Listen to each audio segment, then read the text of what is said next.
ကျွန်တော်တွေ့ကြတော့ဒီမှာလောက်သွားတဲ့ပွဲမှာပေါ့နော်ဟိုစော့လို့ရှင်မှာကျွန်တော်များများကြည့်လာပါတော့သူကပြေးပြေးပြန်လာတဲ့ဒီစကီကို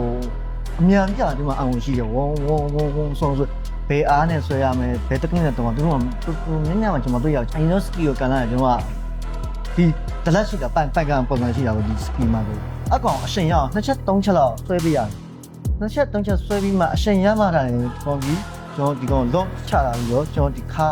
အားနဲ့ပေါ့နော်ဒီ body ပေါ့နော်ခါအပေါ်က body နဲ့အောက်ကိုဆွဲချမှဒီ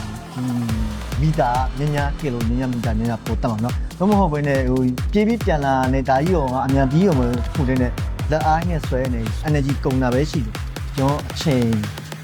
ပုံမထွက်လာဘူးเนาะ rowing လည်းတော်တော်များများဒီလက်နဲ့ပဲဆွဲကြတာများတယ်ပေါ့နော်တကယ်တမ်းကျတော့လက်ကိုကျွန်တော်တို့က lock လုပ်ထားတာများတယ်လက်ကိုကျွန်တော်တို့ကတိတ်မရွှေ့တော့ဒီအရှိကိုသွားတယ်သူရဲ့ဒီပန်ကန်ရဲ့ဆွဲအားနဲ့အရှိကိုပြန်ပါသွားတယ်ပြီးတော့လို့ရှိရင်6တော့ကိုပဲကျွန်တော်တို့ကကန်လိုက်တာကန်တဲ့ဟာပေါ်မှာပဲလက်ကအလိုက်အထိုက်ပြန်ပါလာတာပေါ့အဓိက ski or row ကသူကလက်ကကင်ထားတယ်ဆိုပေမဲ့တကယ်ဒီ